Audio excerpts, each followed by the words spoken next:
Alors le millionnaire se présenta de manière inattendue à l'école de sa fille, avec l'intention de lui faire une surprise et de déjeuner avec elle. Cependant, la scène qui se déroula devant lui lorsqu'il pénétra dans la cantine scolaire le tourmenta pendant des mois. Prenez une profonde inspiration et installez-vous confortablement pour écouter cette histoire vraie, j'espère qu'elle sera le détonateur parfait pour une nuit de sommeil paisible. Commençons. Nicolas Duval vivait dans une vaste propriété en périphérie de Paris, un lieu si impeccablement ordonné qu'il en devenait impersonnel. Il quittait la maison chaque matin avant l'aube et ne rentrait qu'après que les lampadaires projetaient de longues ombres sur les marches de son entrée. Le dîner était souvent un plat réchauffé préparé par Madame Monique, la gouvernante qui était au service de la famille depuis plus de 10 ans. À la table de la salle à manger, la petite place réservée à Chloé, sa fille de 8 ans, avait toujours un jeu de couverts poli, bien que la plupart du temps, il restasse intact. Chloé était une enfant silencieuse. Parfois, elle restait assise des heures près de la fenêtre, esquissant le jardin arrière avec la pointe d'un crayon cassé. Madame Monique adorait la petite fille comme si elle était sa propre petite fille. Elle lui préparait souvent du lait chaud et l'encourageait à jouer dehors, mais Chloé secouait simplement la tête, disant qu'elle voulait attendre que son père rentre à la maison. Nicolas, bien qu'il aimât sa fille, croyait que tant qu'elle fréquenterait les meilleures écoles et aurait tout ce dont elle avait besoin, les choses iraient bien. Il appelait cela « aimer par la responsabilité ». Lors des rares réunions parents-professeurs auxquelles il parvenait à assister, Nicolas rencontra Léa Fournier, l'enseignante titulaire de Chloé. Une femme d'une trentaine d'années, elle avait des yeux doux et parlait toujours avec un soin extrême. Ce jour-là, Léa mentionna que Chloé était assez intelligente, juste un peu timide, et qu'elle avait besoin d'un peu plus d'attention de la part de son papa. Le commentaire mit Nicolas mal à l'aise. Il réalisa qu'il ne savait presque rien des journées scolaires de sa fille, ce qu'elle aimait manger, ou avec qui elle jouait. Quelques jours plus tard, Léa envoya un mot le remerciant d'avoir assisté à la réunion et réitérant le talent artistique de Chloé. Les courriels suivants étaient de brefs messages de suivi, incluant parfois des photos de Chloé travaillant en groupe ou participant au club d'art. Son style d'écriture lui procura un répit, comme si quelqu'un l'aidait à prendre soin de sa petite fille. Mais à partir de ce moment, Nicolas commença à prêter plus d'attention à cette femme. La première visite de Léa à la maison eut lieu lorsque Chloé se sentait mal. Elle apporta avec elle des tartines et un pot de miel, mentionnant que la petite ne mangeait souvent pas beaucoup à l'école. Nicolas fut reconnaissant, tandis que Madame Monique se tenait simplement près de la porte de la cuisine, le regard chargé de pensées inexprimées. Après cela, Léa visita la maison plus fréquemment. Parfois pour l'anniversaire de Chloé, d'autres fois pour une exposition d'art enfantin. Elle savait comment parler avec tact, montrant juste assez de sollicitude tout en maintenant une distance qui rassurait Nicolas. Aujourd'hui, un après-midi, alors que Chloé coloriait un dessin inachevé, Léa s'assit à ses côtés et parla doucement de la nécessité pour la fillette d'avoir une figure maternelle. Nicolas l'écouta et resta silencieux un long moment. Il savait qu'elle avait raison. Tout dans cette maison était ordonné, mais manquait de chaleur. Peu après, leurs rencontres devinrent plus régulières. Parfois dans un café, occasionnellement à l'école, et parfois juste pour quelques minutes au portail principal. Chaque fois qu'elle partait, Léa transmettait une sensation de confort, lui faisant croire qu'il pouvait recommencer à zéro. Madame Monique remarqua clairement le changement. Elle n'exprima pas ses inquiétudes, mais observait Léa avec méfiance.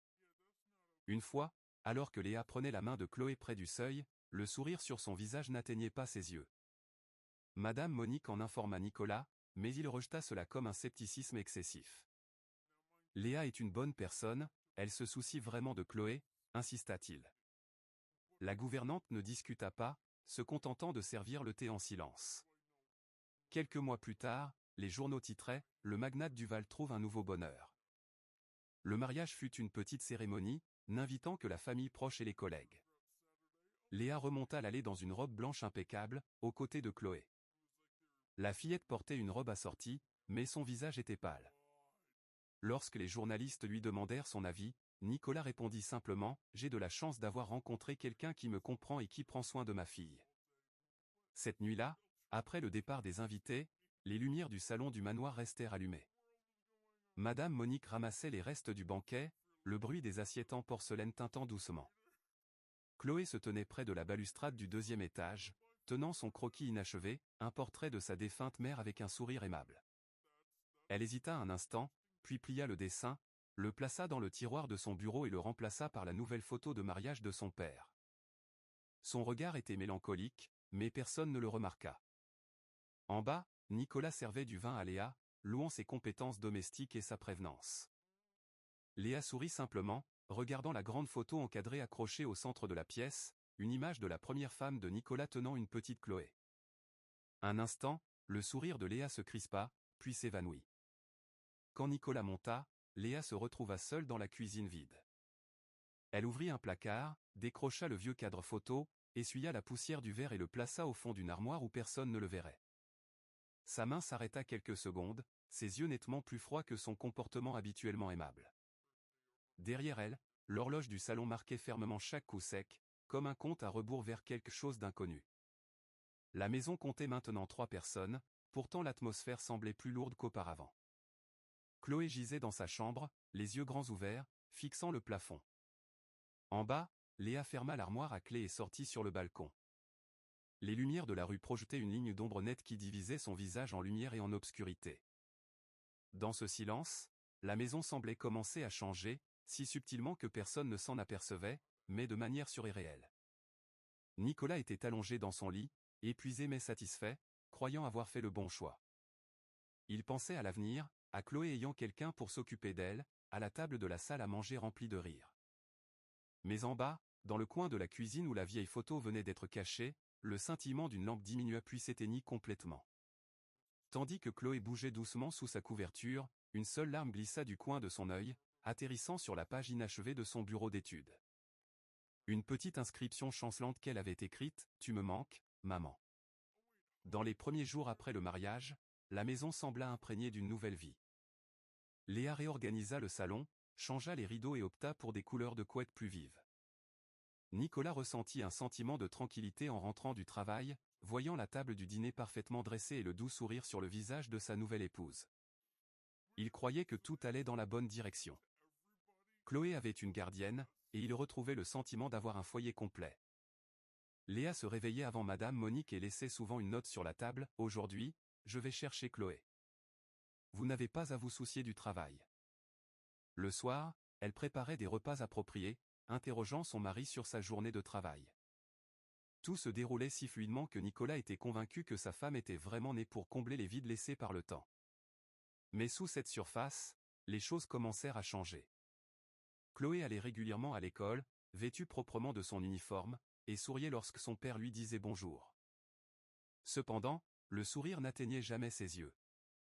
Madame Monique le remarqua la première. Chaque fois que Léa s'approchait, Chloé se recroquevillait, boutonnant rapidement son manteau et agrippant fermement les bretelles de son sac à dos, comme si elle se préparait à quelque chose qu'elle redoutait. À l'école, Léa était très respectée. Elle savait comment impliquer les parents et flattait habilement le directeur. Elle disait souvent à Nicolas que Chloé avait besoin de plus de discipline, non pas par des réprimandes, mais par un contrôle strict et de la rigueur. Il la crut.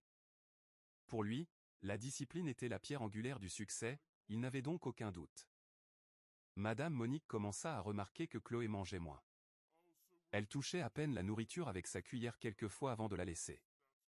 Lorsqu'on lui demandait, la fillette secouait la tête, disant qu'elle était fatiguée. Certains matins, la gouvernante la trouvait assise dans la cuisine très tôt, se tenant le ventre et soupirant doucement. Un soir, Chloé murmura, « Si je ne finis pas mon repas à l'école, la maîtresse sera fâchée. » Madame Monique sentit un frisson, mais lorsqu'elle le rapporta à Nicolas, Léa sourit simplement et appela cela une façon de l'aider à surmonter sa paresse. Alors il gloussa, rassuré que sa femme sache comment élever une enfant. Avec le temps, les indices subtils s'accumulèrent. Chloé restait souvent éveillée tard, étudiant, les yeux cernés et les petites mains tremblant en tenant son crayon. Elle vérifiait son sac à dos plusieurs fois avant d'aller à l'école, comme si elle craignait d'oublier quelque chose de crucial.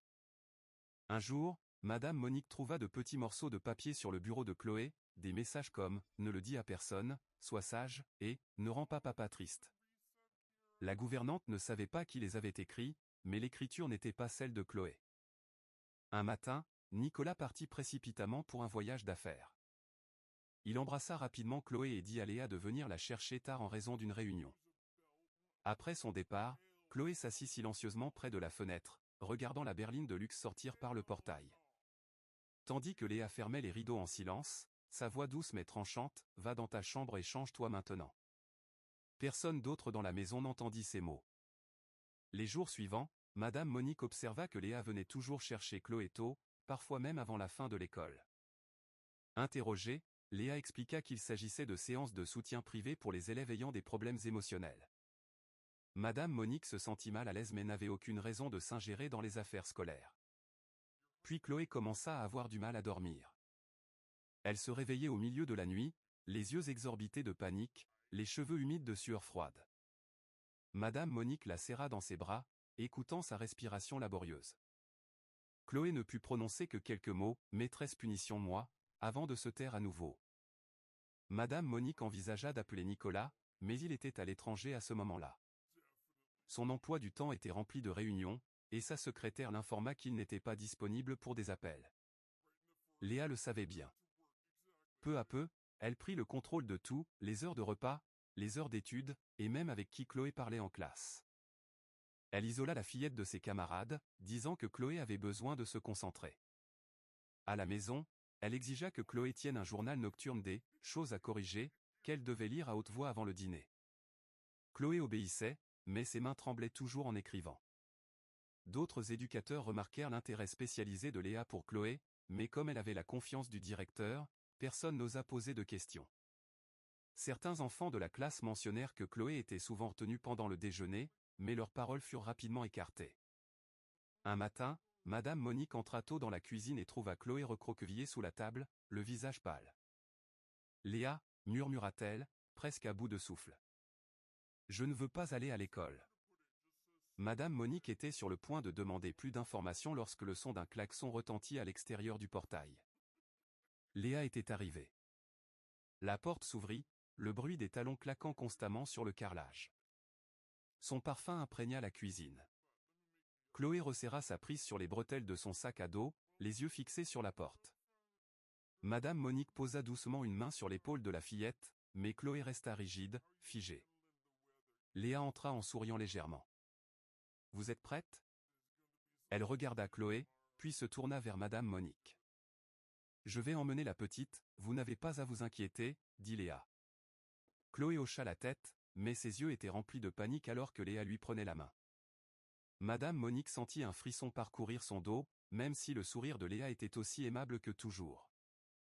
Le matin, la lumière du soleil filtrait à travers les rideaux, illuminant le sol poli. Nicolas se tenait devant le miroir, ajustant sa cravate, se retournant pour voir Chloé assise sur une chaise, la tête baissée, en train de lasser ses chaussures. Il s'approcha, avec l'intention de l'embrasser sur le front comme d'habitude, mais elle se pencha subtilement, feignant de refaire un lâche. Il s'arrêta momentanément, puis offrit un sourire forcé, pensant qu'elle était juste somnolente. Lorsqu'il interrogea Léa, elle répondit doucement, « Elle traverse une phase de repli. Je l'aiderai à surmonter ça. Laisse simplement les choses suivre leur cours normal. » L'explication semblait plausible, alors il l'accepta. Léa savait comment rendre tout ce qu'elle disait crédible, et Nicolas, pris dans le tourbillon de son travail, n'avait pas le temps de douter. Madame Monique pensait différemment. Elle observa que Chloé devenait plus silencieuse, mangeait moins, fixant parfois le vide. Elle en informa Nicolas, mais il hocha simplement la tête avec dédain, puis se leva précipitamment de table lorsque son téléphone sonna. « J'en parlerai à Léa plus tard, » dit-il sans se retourner. Dans son bureau, Nicolas reçut un courriel de Léa, envoyé au directeur et mis en copie pour lui. Il rendait compte des progrès académiques de la classe et louait l'amélioration de Chloé, joignant une photo de la fillette participant à des activités de groupe. Il ouvrit la photo, voyant sa fille assise dans le coin de la salle de classe, la tête baissée et l'air épuisé. Mais il ne remarqua pas cela. Il se sentit seulement fier que sa fille ait été mentionnée. Ce soir-là, il appela sa femme pour la remercier, disant à quel point il était chanceux de l'avoir à ses côtés. De l'autre côté de la ligne, Léa sourit tandis que Chloé était assise dans sa chambre, écrivant une note d'excuse pour avoir mangé trop lentement et renversé du riz par terre. Le lendemain matin, Chloé refusa son petit déjeuner. Elle se tenait le ventre, murmurant à Madame Monique qu'elle avait mal au ventre.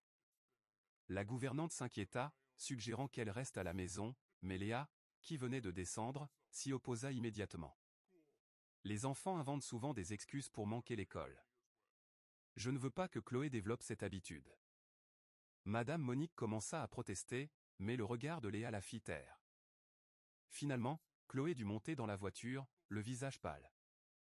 Alors que la voiture s'éloignait, Madame Monique resta à regarder, le cœur lourd de crainte. Elle prit le téléphone, avec l'intention d'appeler Nicolas, mais le reposa ensuite. Elle savait qu'il était en réunion, et même si elle appelait, elle recevrait probablement la réponse froide « J'en parlerai à Léa plus tard ». À l'école, l'autorité de Léa devint de plus en plus évidente. Elle utilisait souvent le titre de « responsable des élèves à besoins particuliers » pour isoler Chloé de la classe pendant le déjeuner. Elle dit au personnel de la cantine que la fillette avait besoin d'une supervision nutritionnelle, et personne n'osa objecter car Léa avait la confiance du directeur. Ces paroles faisaient loi. Ce jour-là, une nouvelle employée assista à une scène où Léa ramassait des restes de nourriture d'une vieille marmite et les versait dans le plateau de Chloé. Quand la fillette resta immobile, les yeux exorbités, Léa dit simplement « mange ». Ici, chaque enfant doit apprendre à être reconnaissant. L'employé pensa à le signaler, mais une collègue la tira à part, murmurant « Ne t'en mêle pas ». Mademoiselle Fournier a des relations avec l'administration. Il est plus sûr d'être prudent. L'après-midi, Chloé rentra plus tôt que d'habitude. Elle alla directement dans sa chambre sans dire un mot. Madame Monique monta un bol de soupe, trouvant la fillette allongée face au mur. « Mange quelque chose, ma chérie, dit-elle doucement. Chloé secoua la tête. La gouvernante posa sa main sur le front de la fillette, sentant la sueur froide humidifier ses cheveux. Elle s'assit près du lit, profondément inquiète mais impuissante. Ce soir-là, quand Nicolas rentra à la maison, Madame Monique l'accueillit dans le hall, expliquant que Chloé avait un mal de ventre persistant et avait peur d'aller à l'école. Il fronça brièvement les sourcils, mais avant qu'il ne puisse parler, Léa sortit du salon, tenant une tasse de thé. Elle allait bien à l'école, dit-elle. Elle pourrait faire semblant pour avoir un jour de congé. Les enfants font souvent ça. Nicolas regarda sa montre. Il avait un appel prévu avec un partenaire européen. Je lui parlerai plus tard, répondit-il en se dirigeant directement vers son bureau. Madame Monique resta immobile, ayant l'impression d'avoir parlé dans le vide. La nuit tomba et la maison devint silencieuse. Chloé se réveilla soudainement, saisie par une douleur aiguë et lancinante. Elle se leva, ses pieds nus touchant le sol froid du couloir. « Papa ?» La lumière du salon suffisait à peine à éclairer ses petites épaules tremblantes. Elle murmura « Papa », mais seul le bruit du vent à travers la fente de la porte lui répondit. Elle resta immobile un instant, puis retourna dans sa chambre, tirant la couverture sur sa tête, essayant d'étouffer ses sanglots pour que personne ne l'entende. Les lumières restèrent allumées en bas. Dans son bureau, Nicolas était assis devant son ordinateur portable, le visage plongé dans les chiffres. Dans un autre coin de la maison, Léa ferma la porte de la cuisine, levant les yeux, une expression étrange dans son regard, comme si elle gardait un secret. Et à l'étage, une petite fille gisait éveillée en silence, attendant que quelqu'un vienne. Mais personne ne vint. Avec le temps, les changements de Chloé ne pouvaient plus être dissimulés. Les vêtements qui lui allaient autrefois bien étaient maintenant amples, ses manches couvrant presque ses mains fines. Ses joues, autrefois rondes, étaient maintenant creuses, sa peau pâle et sans vie. Madame Monique fut la première à s'en rendre compte. Elle ne voyait plus Chloé sourire au petit déjeuner, ni n'entendait les pas pressés dévaler les escaliers lorsque son père rentrait à la maison. Chaque soir, en débarrassant la table, elle voyait Chloé assise en silence, fixant son bol, la cuillère reposant intacte dans sa main. Interrogée, la fillette répondait doucement « Je n'ai pas faim » et restait immobile jusqu'à ce que Léa lui dise « C'est assez, Chloé. Monte étudier. » À ce moment-là, elle se levait, inclinait la tête et se dépêchait de partir, comme si elle craignait d'être rappelée. Nicolas remarqua aussi la différence, mais ne savait pas par où commencer. Quand il interrogea Léa, elle lui dit « Chloé traverse une phase de transition. Les enfants de cet âge sont sensibles. Le changement est normal, Nicolas. » Son ton aimable et rationnel le rassura un peu. Léa savait toujours comment faire paraître tout raisonnable, et Nicolas, aussi occupé que toujours, ne la questionna pas davantage. Un matin, alors qu'il s'apprêtait à quitter la maison, Nicolas surprit Léa en train d'inspecter la boîte à lunch de Chloé. Elle ouvrit le couvercle, utilisa une cuillère pour retirer une partie de l'œuf et des légumes dans un bol, et le mit au réfrigérateur.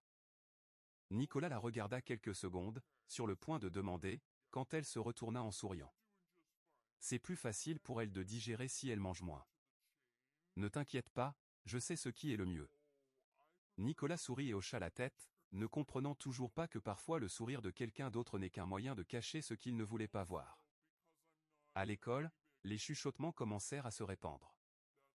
Une employée de la cantine mentionna qu'elle avait souvent vu mademoiselle Fournier demander de garder les restes de la veille pour Chloé. Parfois, elle faisait même manger les restes froids à la fillette parce que le gaspillage n'est pas permis. Interrogée, elle disait simplement que c'était un entraînement à la discipline. D'autres enseignants entendirent cela, mais tous évitaient le sujet, car Léa était favorisée par le directeur et était l'épouse d'un important donateur de l'école. Chloé devint de plus en plus renfermée en classe. Elle parlait peu et ne participait plus au dessin comme avant. Le croquis inachevé de sa mère, le dessin qu'elle chérissait autrefois, était maintenant caché dans le tiroir de son bureau, couvert d'une fine couche de poussière. Elle s'asseyait au fond de la classe, le regard toujours dirigé vers le bas, les mains jointes sous la table. Un jour, Zoé, sa voisine de table, offrit à Chloé un petit biscuit, demandant doucement « Tu ne déjeunes pas ?» Avant que Chloé ne puisse répondre, Léa apparut juste derrière elle. Elle posa une main sur l'épaule de Chloé, sa voix égale, la petite a besoin de discipline. Personne ne l'aide avec une gentillesse impulsive, Zoé. Alors toute la classe se tut. À partir de ce moment, personne n'osa plus rien demander. La nuit arriva et la maison était calme. Chloé se réveillait souvent au milieu de la nuit, se tenant le ventre, sortant sur le balcon. La douleur la faisait trembler. Madame Monique, entendant les sons doux de la chambre opposée, enfila sa robe de chambre et sortit. Chloé était recroquevillée sur les marches, ses pieds nus touchant le carrelage froid. Sans demander, la gouvernante posa simplement une tasse d'eau tiède près d'elle. La fillette dit doucement « Je vais bien », puis posa sa tête sur ses genoux, fixant l'obscurité les yeux grands ouverts. Madame Monique s'assit en silence à côté d'elle, le cœur douloureux mais ne sachant que faire de plus. Quand Nicolas revint de son long voyage d'affaires, il se rendit enfin compte. Sa fille était visiblement fragile. Il décida de l'emmener chez le médecin, mais Léa s'y opposa. Elle est juste fatiguée d'étudier trop. L'emmener chez le médecin maintenant lui fera penser qu'elle est malade, ce qui n'est pas bon mentalement pour elle. Alors il hésita, puis céda. Ce soir-là, la famille dîna ensemble. Léa avait préparé un velouté de potimarron légèrement parfumé au beurre. Chloé ne prit que quelques cuillerées, puis posa sa cuillère. Juste au moment où Nicolas allait demander, la fillette se pencha subtilement en avant et recracha un peu de la soupe. Madame Monique se leva rapidement, mais Léa fut plus rapide, attrapant un mouchoir et nettoyant la table. « Ce n'est rien, elle a peut-être mangé trop vite, dit-elle, emmenant doucement Chloé à l'étage. Nicolas se leva, clairement déconcerté. Il se tourna vers Madame Monique. « Je ne comprends pas », la petite semble épuisée. Elle était sur le point de lui dire ce qu'elle avait observé, mais Léa revint, posa une main sur son épaule et parla calmement. « Ne t'inquiète pas. Laisse-la juste se reposer tôt. Ne la stresse pas davantage. » Nicolas hocha la tête, sans rien dire de plus. Quand Chloé fut couchée, Madame Monique la suivit, voyant la fillette allongée sur le côté, les mains serrées sur le bord de la couverture. Ses lèvres bougèrent, mais aucun son ne sortit. La gouvernante lui caressa les cheveux, sentant la sueur froide tremper sa main. Elle retira doucement sa main, disant à voix basse, « Dors seulement, tu te sentiras mieux demain matin. » Dans le couloir, Nicolas regarda par l'entrebâillement de la porte, voyant Léa ajuster la couverture pour sa fille. Il sentit une chaleur dans son cœur, comme si elle se souciait vraiment. Il ne savait pas que juste après son départ, son sourire s'évanouit, ne laissant qu'un regard vide. Après le dîner, Nicolas sortit sur le balcon, passant un appel à un partenaire commercial. La lumière du téléphone illumina son visage, rendant les cernes sous ses yeux encore plus apparents. Une pensée fugitive du regard étrange de Chloé traversa son esprit, mais la sonnerie entrante dissipa rapidement la pensée. Le travail l'éloigna, comme toujours. En bas, la lumière de la cuisine était allumée. Léa lavait la vaisselle, chaque mouvement délibéré. Lorsqu'elle entendit le bruit de la porte du bureau se fermer, elle s'essuya les mains et se dirigea vers le hall. La veilleuse dans la chambre de Chloé émettait une faible lueur jaune. Elle s'arrêta devant la porte, écoutant. À l'intérieur, Chloé respirait doucement, son sommeil agité.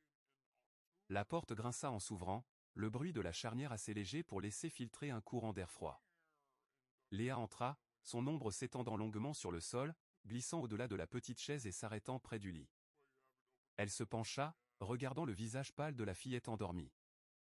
Après un moment, elle l'aborda, ses yeux s'arrêtant sur la petite photo de la table de chevet, une image de Chloé avec sa mère biologique. Elle prit la photo, la fixa longuement, puis la reposa face contre table. Après cela, elle ajusta la veilleuse et sortit de la chambre, fermant doucement la porte. La maison devint silencieuse. Nicolas parlait toujours au téléphone sur le balcon, sa voix mesurée et froide. Madame Monique gisait agitée dans sa chambre, écoutant le vent à l'extérieur de la fenêtre. À l'étage, Chloé bougea, ouvrit les yeux et vit la pièce s'assombrir. Elle tendit la main sous la couverture, attrapant la photo qui avait été retournée et la redressa. Dans la faible lumière, le visage de sa mère apparut sous la douce lueur. Elle murmura, presque inaudiblement, « Tu me manques, maman ». Madame Monique se réveilla en sursaut, alertée par un faible bruit provenant de la chambre de Chloé au milieu de la nuit. Elle sortit dans le couloir, le cœur battant, et s'arrêta devant la porte légèrement entr'ouverte. À travers la fente de lumière, elle vit Léa penchée sur le lit de Chloé, les deux silhouettes se fondant en une ombre étrangement silencieuse. Elle resta immobile, retenant à peine sa respiration, jusqu'à ce que le son de la charnière résonne et que Léa sorte, fermant la porte si doucement que personne n'aurait pu deviner qu'elle avait été là. Le lendemain matin, Chloé se réveilla tard. Son visage était cireux et le col de sa chemise avait une tache jaune, comme du bouillon renversé. Elle s'assit silencieusement à table, ses mains agrippant la cuillère sans toucher la nourriture. Madame Monique demanda doucement, mais Chloé baissa simplement les yeux, sans répondre. Quand Nicolas descendit, il remarqua que sa fille semblait fatiguée. Mais avant qu'il ne puisse demander, Léa s'approcha, lui touchant doucement l'épaule et disant qu'elle venait de consoler la petite après un cauchemar. « Je ne voulais pas t'inquiéter, dit-elle, son sourire toujours en place. Nicolas s'arrêta, ne sachant que dire. Madame Monique observa la scène, la gorge serrée, et se retira dans la cuisine. Après le petit déjeuner, Nicolas se rendit au bureau mais ne put se concentrer. La voix de Madame Monique résonnait dans son esprit, elle ne devrait pas être dans la chambre de la petite la nuit. Plus il y pensait, plus il se sentait mal à l'aise. L'image de Léa assise près du lit de sa fille, ce sourire aimable, aurait dû le rassurer, mais d'une manière ou d'une autre, cela lui donna un frisson.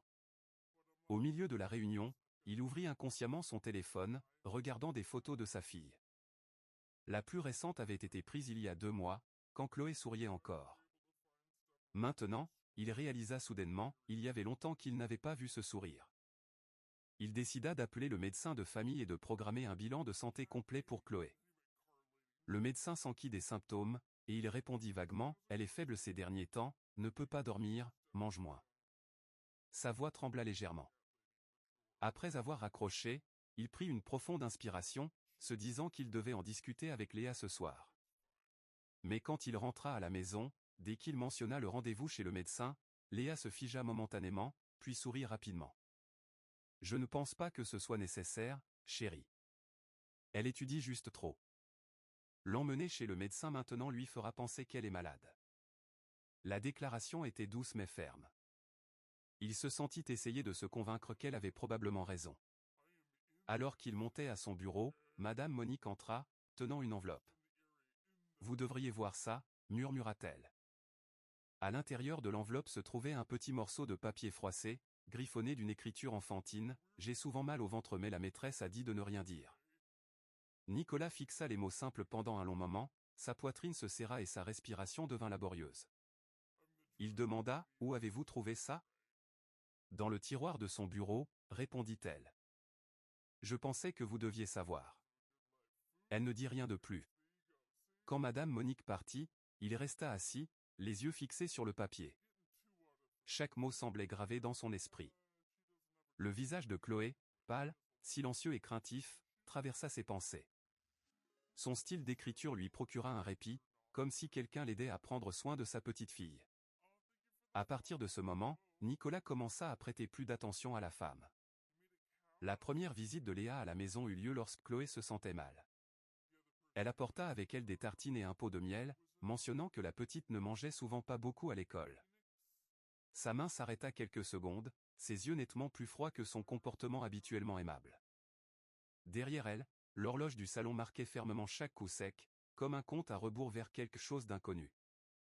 La maison comptait maintenant 3 personnes, pourtant l'atmosphère semblait plus lourde qu'auparavant. Chloé gisait dans sa chambre, les yeux grands ouverts, fixant le plafond. Chloé a encore besoin de supervision, vous savez. Il la sentit, mais ses yeux suivirent les employés qui étaient rapidement entrés dans la cuisine arrière, comme s'ils évitaient quelque chose. En quittant l'école, il resta longtemps dans sa voiture, agrippant le volant sans démarrer le moteur.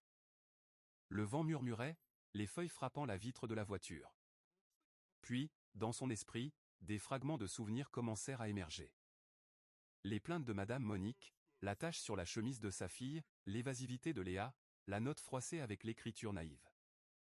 Tout commença à s'emboîter, formant une image qui fit battre son cœur à tout rompre. Il appela son assistant personnel, la voix rauque. Annulez tout pour les 2 prochains jours. Pas de visite, pas de réunion. Oui, monsieur, répondit l'autre extrémité, mais il avait déjà raccroché. La voiture se déplaça lentement vers l'école. Il n'entendait plus le moteur, seulement le martèlement frénétique dans sa poitrine. Quand la voiture s'arrêta au portail, il coupa le contact et baissa la vitre. La brise de l'après-midi apporta l'odeur de nourriture de la cuisine. À travers les arbres, il vit Léa qui venait d'entrer dans la cantine, portant un plateau de nourriture. Sur le plateau, il y avait une petite portion de riz simple avec un peu de bouillon trouble. Elle marcha lentement, s'arrêtant à la table du coin où Chloé était assise seule. Nicolas resta immobile, les yeux rivés sur la scène. Le sentiment de crainte en lui n'était plus une vague intuition, il était clair, aigu, comme une main invisible serrant son cœur. Il ne savait pas ce qu'il ferait ensuite, mais il savait qu'à partir de ce moment, il ne ferait plus confiance aveuglément. À l'intérieur de la voiture, l'horloge marquait presque midi lorsque Léa ouvrit la porte et sortit, serrant les clés si fort que le métal s'imprima dans sa peau. Le portail de l'école était légèrement entrouvert. Au loin, Léa se penchait sur le plateau de nourriture, la lumière attrapant son visage, mettant en évidence un sourire que Nicolas n'avait jamais vu, un sourire qui lui donna des frissons. Il resta immobile, regardant à travers la vitre, voyant les yeux de sa petite fille, pâle, silencieux, luttant pour avaler chaque cuillerée du bouillon trouble. Puis une feuille tomba sur le capot de la voiture, légère mais lourde. À cet instant, Nicolas sut que ses doutes n'étaient plus seulement des doutes. Ils se transformaient en une vérité solide, et lui, le père aveugle, l'avait enfin vu. Nicolas sortit de la voiture, sa main serrant légèrement le téléphone dans sa poche comme pour se stabiliser. Il se dirigea directement vers le bureau du directeur, conservant son calme habituel. « Je voudrais faire une surprise à ma fille et l'accompagner pour le déjeuner, déclara-t-il, sa voix douce mais ferme. Le directeur sourit, totalement ignorant de la demande inhabituelle, et ordonna avec enthousiasme à quelqu'un de le guider vers la cantine. Le chemin menait à travers un long couloir, ses murs décorés d'œuvres d'art enfantines vibrantes.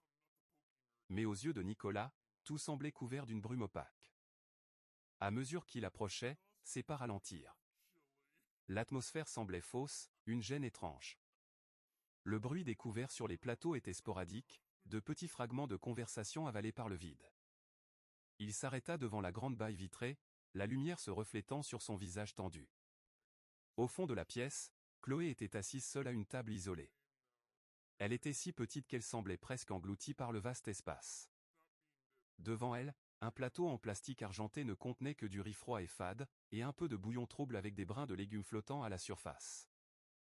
Près du comptoir de service, Léa tenait une louche en acier inoxydable, son visage calme comme si elle accomplissait un devoir de routine. Mais son action attira une attention silencieuse. Elle ramassa une portion de nourriture froide et restante du plateau d'un autre élève et la versa directement sur celui de Chloé. Le liquide éclaboussa, frappant le poignet de la fillette. Chloé tressaillit légèrement mais n'osa pas crier. Léa dit quelque chose, ses lèvres serrées en une ligne fine, puis se retourna et partit, sa posture rigide comme un fil tendu. Chloé baissa la tête, ses mains serrées sur le bord de la table, ses épaules tremblant légèrement comme si elle essayait de réprimer une réaction. À une table voisine, une petite fille commença à se lever, mais une employée de la cantine lui fit signe de se taire. Toute la pièce était piégée dans une immobilité suffocante. Nicolas resta immobile devant la porte, son cœur battant contre ses côtes. Tout ce qui se trouvait devant lui semblait ralentir. Il ouvrit la porte et entra, le bruit de ses chaussures sur le sol résonnant comme une série de coups de marteau. Tous les élèves tournèrent la tête. Léa sursauta, le faux sourire qui se formait s'évanouissant instantanément.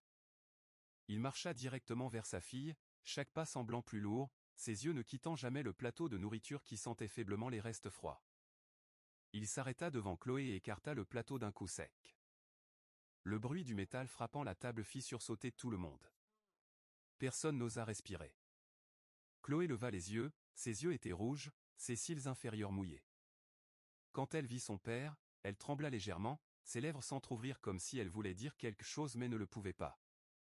Nicolas se pencha, la souleva, ses bras se resserrant autour d'elle comme pour la protéger du monde entier. Un groupe d'enseignants s'approcha, ne sachant que faire. Nicolas ne prononça pas un mot, son regard froid, aigu et contrôlé. Il se tourna vers l'employée du réfectoire tremblante qui tenait la louche, désignant du regard, ne touchez à rien. La femme comprit instantanément et hocha la tête en silence. Léa tenta de garder son sang-froid. Elle s'approcha, forçant un sourire tendu. Tu te méprends. C'est juste un repas disciplinaire. La petite doit apprendre à valoriser la nourriture. Personne ne la crut. Même les élèves dans la pièce baissèrent les yeux, craignant d'observer.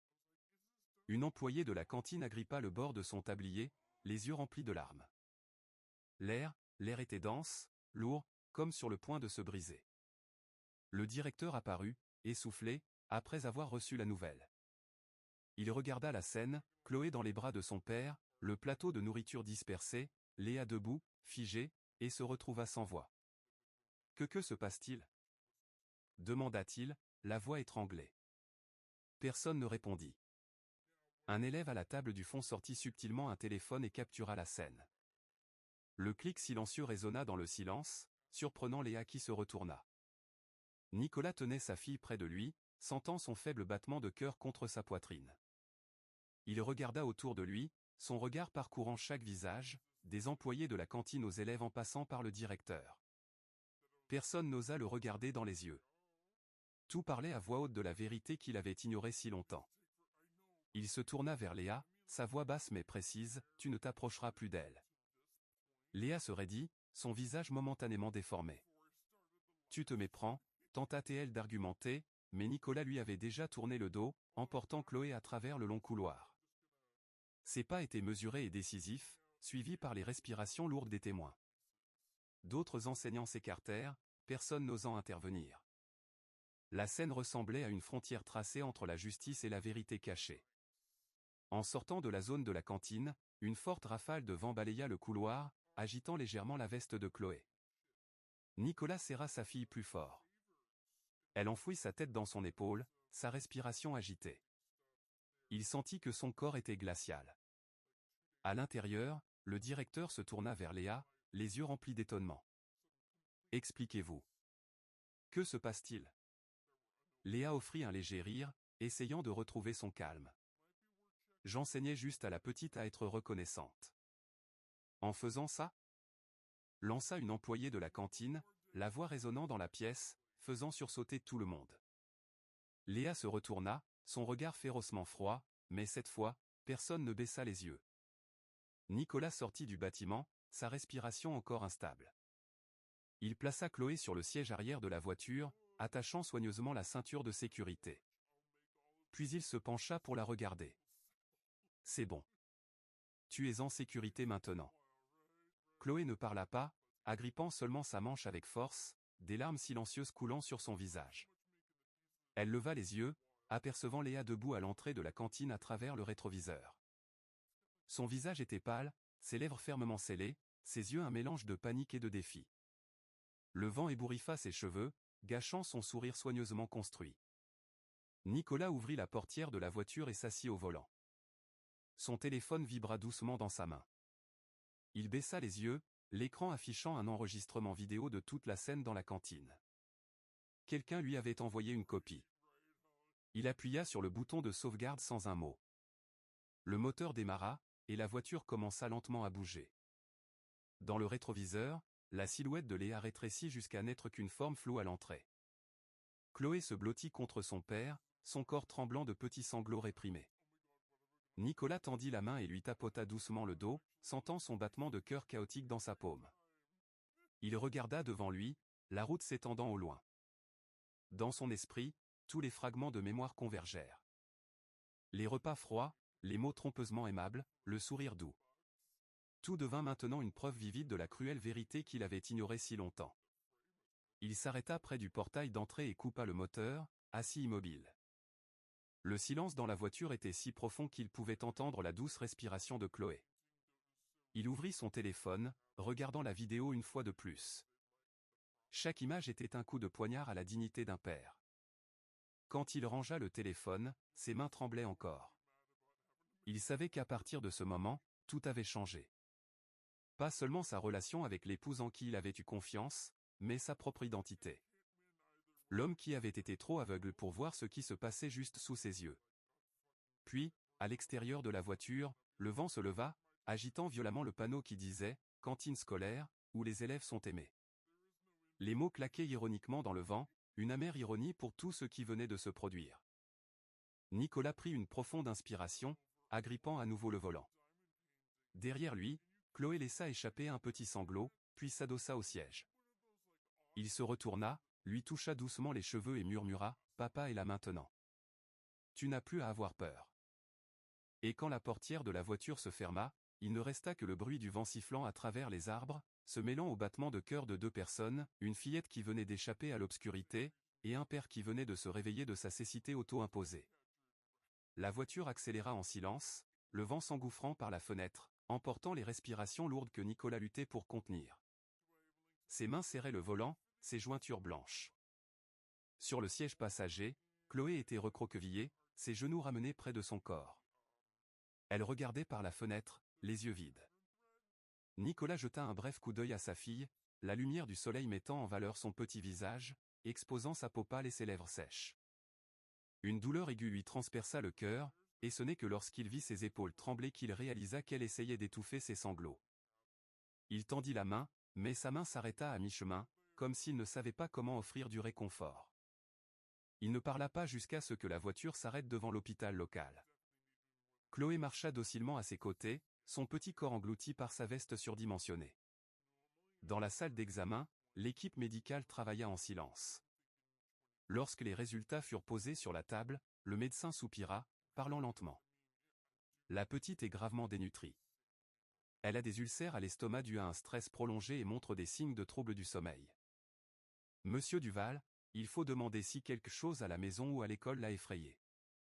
Nicolas resta silencieux.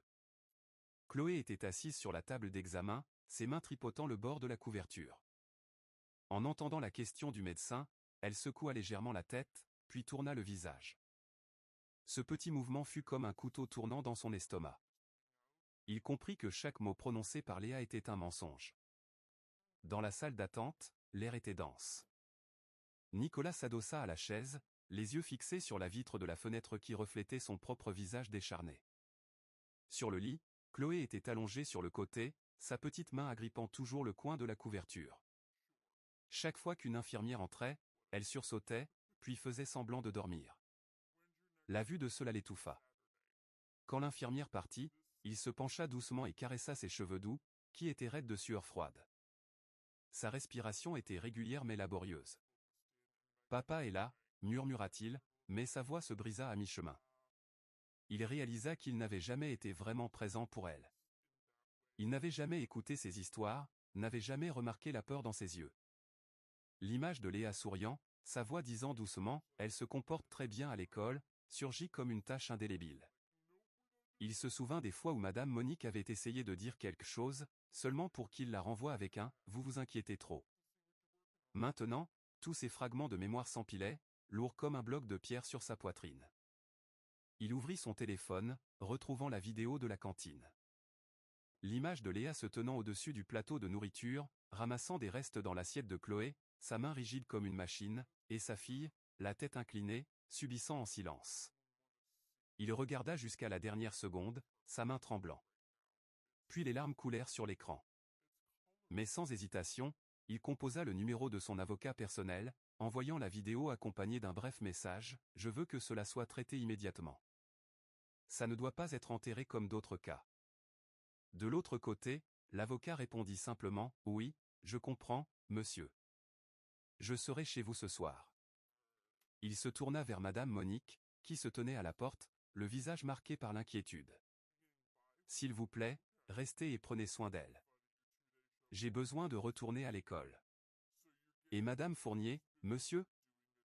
Nicolas leva les yeux, son regard si froid qu'elle en frissonna. « Je m'en occupe. » Le ciel dehors était nuageux lorsque Nicolas retourna à l'école. Le portail en fer s'ouvrit lentement, le bruit des charnières s'étendant comme une complainte. Il entra dans le bâtiment principal, chaque pas chargé de mémoire. Le directeur et quelques enseignants étaient présents dans la salle de réunion. Ils se levèrent en le voyant, leur visage un mélange d'anxiété et de peur. Nicolas ne dit rien, posa simplement son téléphone sur la table et lança la vidéo. La pièce devint silencieuse, seul le bruit de la louche en acier inoxydable frappant le plateau résonnant à travers le petit haut-parleur. Quand la vidéo s'arrêta, personne ne put prononcer un mot. Le directeur balbutia « Je ne savais pas. Mademoiselle Fournier. » Nicolas l'interrompit. « Pas besoin d'explication. Je veux juste savoir combien de personnes ont vu ça et se sont tues. » Mais personne ne répondit. Un enseignant près de la porte baissa la tête, sa voix si petite qu'elle était presque inaudible. « Une fois, je l'ai vue punir Chloé. Elle a fait agenouiller la petite dans la classe pour ne pas avoir fini son repas. J'avais peur de perdre mon travail, alors je n'ai pas osé dire quoi que ce soit. » L'aveu fut comme une étincelle allumant l'air. Quelques autres commencèrent à se regarder, les yeux remplis de remords. Mais Nicolas s'en moquait désormais. Il prit son téléphone, boutonna sa veste et quitta la pièce. En marchant dans le couloir, le vent soufflait fort à travers les fenêtres. Dehors, la cour de l'école était vide, les arbres se balançant violemment dans le vent froid. Il s'arrêta, regardant vers le deuxième étage où Léa s'était autrefois tenue, observant les élèves avec sa fausse empathie. Pour la première fois, il sentit clairement l'émotion qu'il n'avait fait qu'entendre décrire par d'autres, une fureur absolue. Il sortit sur le parking, ouvrit la portière de la voiture, mais ne démarra pas le moteur immédiatement. Assis immobile, il appuya sa tête contre le siège, fermant les yeux. Le bruit du vent à l'extérieur se mêla au martèlement frénétique dans sa poitrine. À ce moment, il réalisa une chose, à partir de maintenant, il ne permettrait à personne, absolument personne, de blesser à nouveau sa fille. Il tourna la clé et démarra la voiture. Le rétroviseur refléta l'entrée de l'école. Là, Léa venait de sortir, son visage pâle comme la mort, ses yeux grands ouverts en voyant sa voiture arrêtée au portail. Nicolas ne la regarda pas de nouveau. Il fit demi-tour, les roues roulant lentement sur la route balayée par le vent. Chaque pression sur l'accélérateur était un vœu silencieux que cette douleur ne s'évanouirait pas en silence comme avant. Au loin, le ciel s'assombrit. Puis une pluie légère commença à tomber, s'étalant sur le pare-brise. Et au milieu de ces gouttes de pluie, le visage de Chloé réapparut dans son esprit, fragile mais vivant. C'était suffisant pour qu'il continue. La portière de la voiture se ferma avec un claquement sec. Dehors, Léa se tenait figée dans la cour de l'école, son sac toujours serré dans sa main. Dans ses yeux paniqués, Nicolas sut qu'elle comprenait que tout n'était plus sous son contrôle. Quelques jours plus tard, Léa apparut au portail de la demeure des Duval par un après-midi sombre. Son manteau était en désordre, son visage lourdement poudré semblait maladivement pâle, et ses mains agrippaient son sac en tremblant. Quand Nicolas sortit, elle tenta de parler calmement. « Tu m'as mal comprise, Nicolas. Tout à l'école n'était qu'une façon d'enseigner la discipline aux enfants. Je ne voulais pas blesser Chloé. » Il resta immobile, les yeux vides d'émotion. Un long silence passa avant qu'il ne réponde, sa voix égale et froide. « J'ai vu toute la vidéo et entendu tous les témoignages. As-tu autre chose à dire ?» Léa se mordit la lèvre, reculant légèrement mais essayant toujours de sourire. « Tu sais que je me soucie de la petite. Parfois, il faut être strict. » « Assez. » L'interrompit Nicolas, son regard la glaçant sur place. « Tu quitteras cette maison aujourd'hui. » Quand la porte se referma derrière elle, la maison resta silencieuse. Madame Monique emmena Chloé du canapé à sa chambre, et Nicolas appela son avocat. Il envoya toute la vidéo, les photos et les témoignages des employés de la cantine à la police. Sa voix était résolue. Je veux demander le divorce immédiatement et je demande une ordonnance de restriction temporaire. Elle ne doit pas s'approcher de ma fille. En quelques heures, les documents furent signifiés. Léa dut quitter la demeure ce jour-là. Lorsque la police arriva, elle suppliait encore, les larmes coulant sur son visage, mais Nicolas resta silencieux, ne disant rien. Pour la première fois, l'homme qui avait toujours été si aimable laissa sa colère faire surface, non pas par des cris, mais par un silence absolu. La nouvelle se répandit comme une traînée de poudre. La plupart des journaux locaux titraient « Enseignante accusée de maltraitance sur sa belle-fille ». Le magnate Nicolas Duval demande le divorce en urgence. Les réseaux sociaux furent inondés de commentaires. Tout le monde était indigné, certains plaignant Chloé, d'autres blâmant l'école. Tandis que les médias se battaient pour obtenir des réponses, Nicolas refusa toutes les interviews. Il consacra tout son temps à sa fille et travailla avec son avocat pour finaliser la plainte pénale. Il fit extraire tous les enregistrements des caméras de l'école, recueillit les témoignages des employés et contacta les parents des camarades de classe de Chloé. Au début, beaucoup hésitèrent, craignant pour leur emploi, mais quand Nicolas promit « Je vous protégerai si vous osez dire la vérité », un par un, ils se manifestèrent. L'enquête officielle commença. La police découvrit que Léa avait un historique de plaintes similaires dans son ancienne école, qui avait été étouffée grâce à des relations. Cette fois, personne ne pouvait plus le cacher. Pendant ce temps, Chloé était traitée à l'hôpital, prise en charge par une équipe spécialisée. Le médecin conseilla qu'elle avait besoin de repos à long terme et de thérapie psychologique pour retrouver confiance. Les premières nuits, elle se réveillait encore effrayée, mais en voyant son père assis à ses côtés, ses yeux s'adoucissaient progressivement et elle s'endormait en paix. Nicolas resta à ses côtés toute la nuit, ne partant jamais. Il apporta son ordinateur portable, gérant le travail depuis la chambre d'hôpital avec juste assez d'espace pour une chaise. Chaque fois qu'il regardait le lit et voyait Chloé dormir profondément, il sentait à quel point il lui était redevable. Le lendemain matin, tenant un journal avec une photo de Léa escortée hors de l'école, il ne ressentit aucun soulagement. En première page, le titre en gras occupait la moitié de l'espace, « Ex-enseignante accusée de maltraitance infantile ». Il le plia et le jeta à la poubelle, non par pardon, mais parce que l'attention n'importait plus. Il voulait juste que sa fille sourie à nouveau. L'audience préliminaire au tribunal de justice eut lieu quelques semaines plus tard. Toutes les preuves étaient irréfutables. Léa fut accusée de maltraitance infantile et d'abus d'autorité. Une peine de 2 ans de prison fut prononcée. Dans la salle d'audience bondée, elle cria, blâmant la presse et l'incompréhension de son mari, mais plus personne n'écoutait. Elle fut définitivement déchue de sa licence d'enseignement. L'école où elle travaillait publia des excuses publiques, admettant de graves manquements dans la supervision.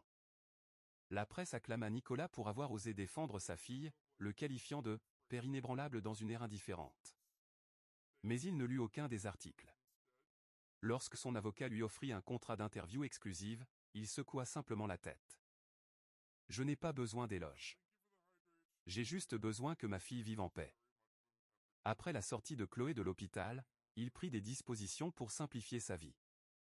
Il confia les rênes de l'entreprise à son vice-président et refusa toutes les offres de collaboration. En quelques jours, la vaste demeure, autrefois remplie de pas et de silence, fut vidée. Un matin, Madame Monique aida Chloé à faire ses valises. La fillette ne sélectionna que quelques petits objets, une boîte de peinture, un vieil ours en peluche et un dessin que sa mère avait fait.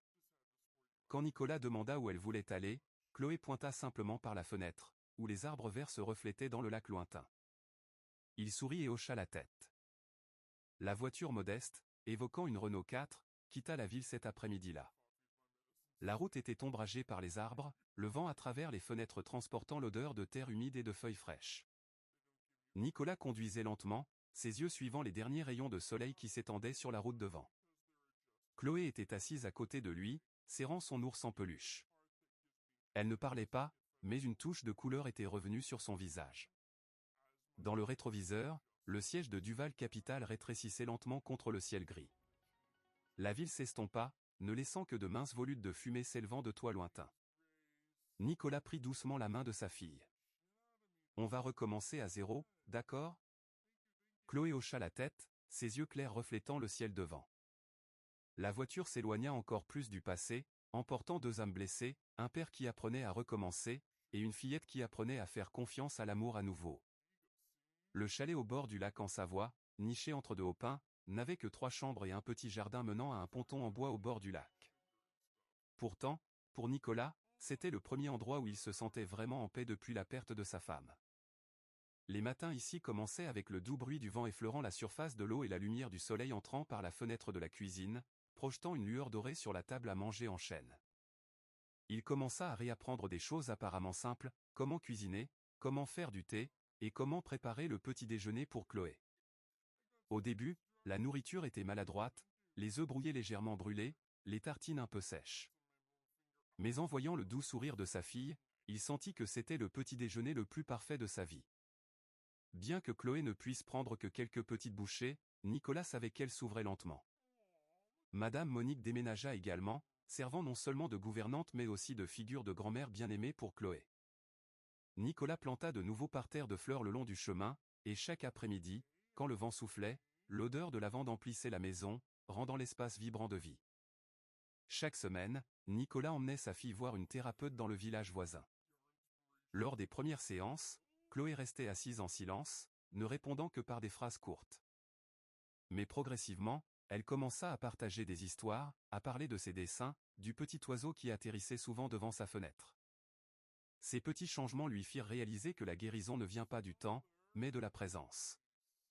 Le soir, père et fille s'asseyaient souvent près de la fenêtre, regardant le lac changer de couleur. Nicolas lisait pendant que Chloé utilisait des aquarelles pour esquisser le paysage. Un jour, il plut, et elle plaça son papier dehors sur le porche pour attraper quelques gouttes, disant que c'était la vraie couleur du ciel. Il gloussa alors, et de ce rire, la vieille distance s'évanouit. Un après-midi, en entrant dans sa chambre, Nicolas vit Chloé penchée sur son bureau, une nouvelle peinture devant elle. Sur le papier, 2 personnes se tenaient l'une à côté de l'autre sous un ciel lumineux, avec une petite inscription instable en dessous, « Je n'ai plus peur ». Il resta silencieux, la gorge serrée.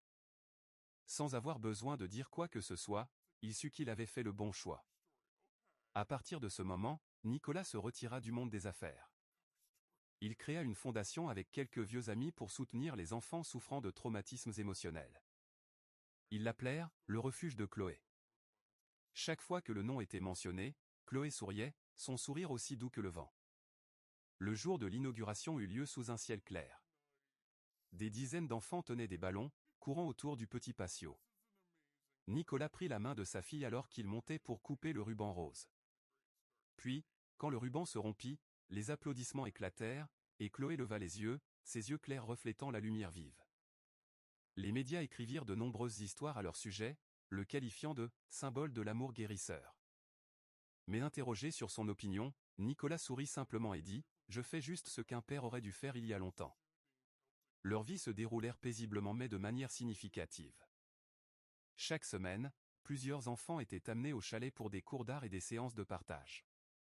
Chloé s'asseyait souvent avec eux, les guidant sur la façon de mélanger les couleurs ou de peindre le ciel. Et dans chacun de leurs sourires, Nicolas voyait l'image de la fillette des années passées, mais différente maintenant, plus forte, plus aimable et en paix. Le soir, lorsque le soleil se couchait sur le lac, les rires des enfants résonnaient dans tout le jardin. Chloé courait autour des marches, riant en serrant un nouveau chaton qu'elle avait adopté. Nicolas se tenait près de la porte, observant la scène, hochant la tête en silence. Ils comprirent tous les deux. Ils avaient navigué à travers les jours les plus sombres pour trouver leur propre lumière, et pour apporter la lumière à d'autres enfants. La nuit tomba, et Chloé s'assit dans son atelier de dessin, la lampe de bureau brillant sur le papier encore humide. Sur celui-ci, elle esquissait une petite fille tendant la main vers le soleil. Les coups de pinceau étaient inachevés, mais suffisants pour montrer que la peinture était aussi vibrante et vivante que sa foi ravivée. Dehors, le vent soufflait doucement à travers le lac, reflétant la lumière de la lune comme un ruban d'argent. Dans cette petite maison, Nicolas s'assit pour lire, levant occasionnellement les yeux pour écouter le son du pinceau de sa fille. Le temps passa, et les feuilles autour du chalet changèrent de couleur avec les saisons. D'une fillette qui craignait la cloche de l'école et l'odeur du riz froid, Chloé était devenue une femme mûre, portant la douceur et la résilience qu'elle avait autrefois tant désirées chez les adultes. Elle devint conseillère psychologique diplômée, poursuivant la mission du refuge de Chloé, l'endroit qui avait sauvé sa propre enfance. Le chalet était maintenant le petit centre de la fondation. Chaque jour, Chloé voyait des dizaines d'enfants en thérapie. Ayant elle-même ressenti la douleur d'être blessée, elle ne pressait jamais personne de parler. Parfois, elle restait assise en silence avec un enfant pendant toute la séance, attendant qu'il soit prêt à lever les yeux. Cette patience lui valut le titre affectueux de « l'écouteuse au grand cœur ». La nouvelle de Chloé se répandit, et elle fut invitée à assister à une conférence nationale sur l'éducation. Dans le grand auditorium brillamment éclairé, des centaines d'enseignants, de parents et de journalistes remplissaient les sièges.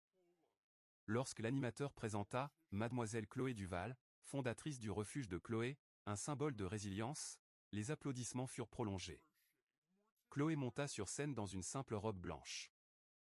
Elle regarda l'auditoire, prit une profonde inspiration et commença à raconter son histoire, une histoire que personne ne s'attendait à être son propre souvenir douloureux.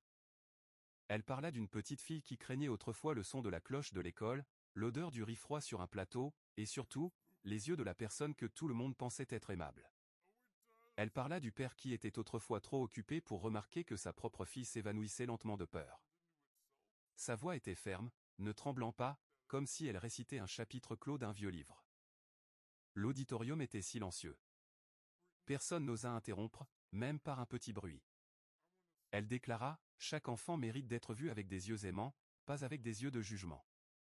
Lorsque la phrase résonna, de nombreuses personnes inclinèrent la tête, certaines émues jusqu'aux larmes. Les lumières brillèrent sur son visage, illuminant ses yeux clairs, des yeux qui avaient autrefois vu l'obscurité mais avaient choisi de croire en la lumière. Au dernier rang, Nicolas était assis en silence.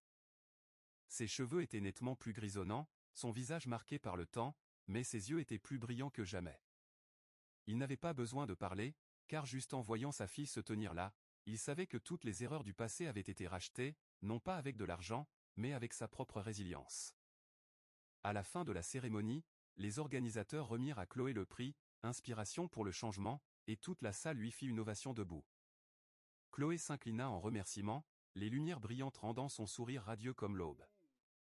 Les médias l'acclamèrent unanimement comme « celle qui ravive l'enfance », mais Nicolas se leva simplement, applaudissant en silence alors que ses yeux s'embuaient. Il savait que le vrai bonheur ne nécessitait pas d'applaudissements. Le simple fait de voir sa fille heureuse suffisait. Ce soir-là, père et fille retournèrent au chalet. La route était toujours ombragée par les pins, comme toujours. Lorsque la voiture s'arrêta, Chloé ouvrit la porte et sortit.